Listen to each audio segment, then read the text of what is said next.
In today's world, earning a lot does not necessarily mean that you're growing your wealth.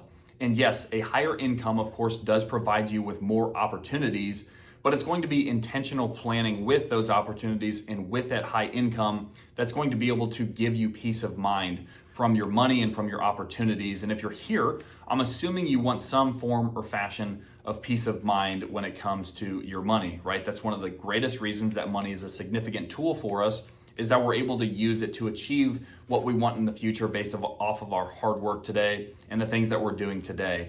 I want to specifically get into the importance of intentional planning because all of these things that I'm going to mention today really aren't that complex. I really couldn't fit it all in a short YouTube video. But the point here is that if you're not intentional, time is going to pass by and these mistakes are only going to add up over time.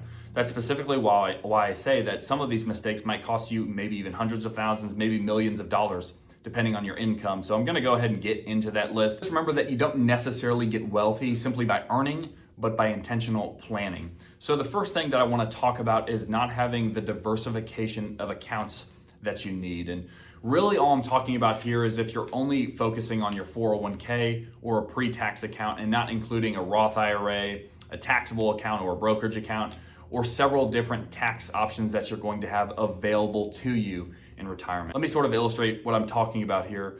About 20 or 30 years ago, maybe even for some of you, it's currently what you're doing. It was as easy as maxing out your 401k, getting to retirement, seeing how much you had in that 401k and just living off that for the rest of your life.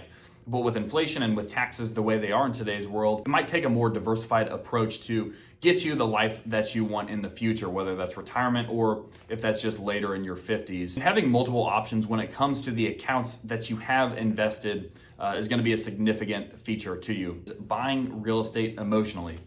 And don't hear that as buying real estate is a bad investment or is the wrong decision for you. I'm saying doing so just because you like the idea of having cash flow coming from an Airbnb or from a Verbo, right? Whoever's renting them out these days. And it can sound very appetizing, right? You buy an asset, it has value to it, and at the same time you can produce income off of it. But you have to remember that all of this is going to come with certain headaches or extra fees, right? So extra headaches, hey, my HVAC's out, will you come fix it? Or you go 3 or 4 months without someone renting it. Or of course you can hire a management team to take care of it. But here in Dallas and here in Texas, that's very expensive. So that's another thing that has to be considered. And we have to say compared to what, right? Whenever we talk about an investment opportunity, it's always about opportunity risk. Because I invest in this, I'm deciding not to invest in this. So for an example, I'm deciding to invest in a single property, therefore I can't invest in the S&P 500. Or I'm choosing to invest in a rental property, so therefore I can't invest in something that would allow me to A, have income, or B, have growth, and at the same time be way more hands-off than having to worry about John and Sally who are renting out my home here that I'm constantly getting calls from, right? So I'm not saying real estate is not an ideal investment for a lot of folks. There are tax benefits to it. I'm saying buying emotionally is a mistake that I see. Now, the third thing is maybe the most boring, but it might be the most important, and that is going to be estate planning and insurance planning. Now, before you give up on me on that one, I want to explain to you why this is. You're probably someone who, if you did do your estate planning, as in you created a will or you created a trust, and if at the same time, if you bought life insurance, maybe even a term policy, you probably did so when you were 27 or 28 or around the time that you had your first kid.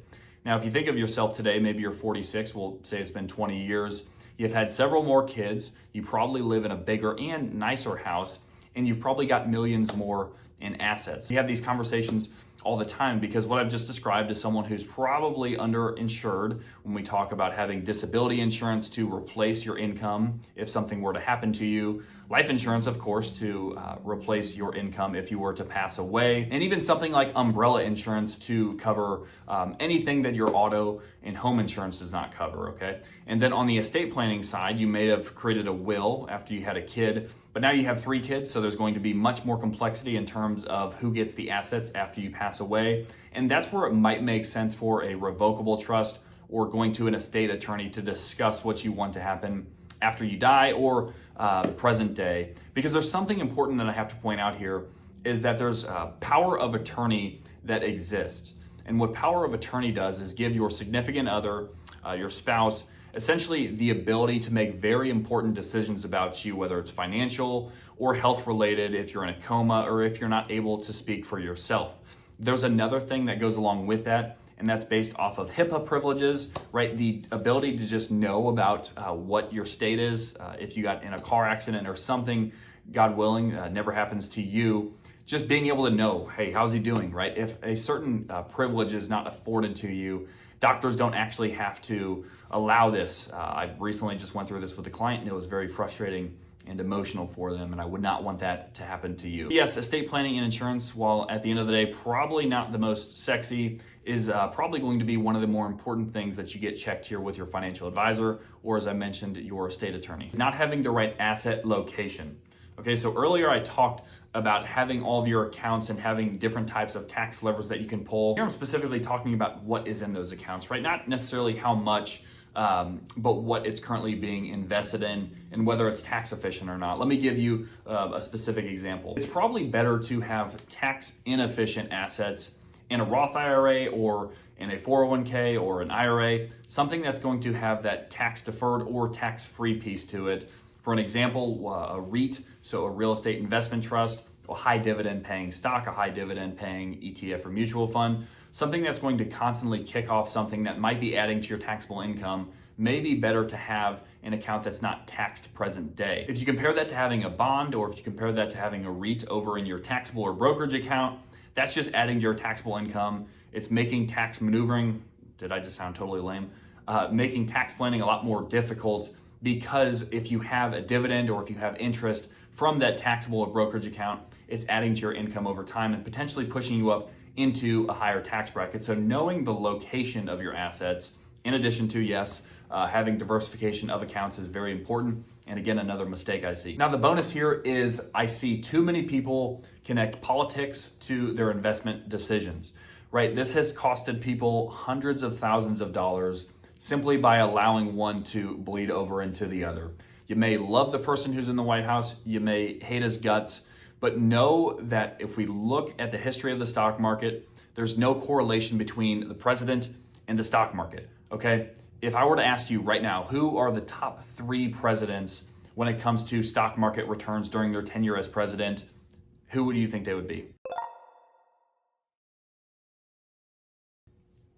Give you a second. And the point there, right, is that it doesn't really matter who's in the White House, right? You had people at the end of 2008 when Barack Obama was elected, the stock market was at one of the all-time lows. It was doing performing terribly. People were saying the stock market's never going to recover. I told you the stock market's a total gambling machine. And then what has it done since then, right? I think 7 out of 8 of Barack Obama's years were all positive. Okay, Trump took over in 2016. He is the absolute worst in the world. Everybody pull your money now.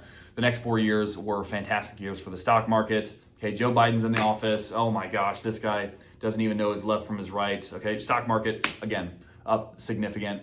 Trump is in office now. Wow, have you seen these tariffs? This guy is big and orange and evil. Everybody run for their lives.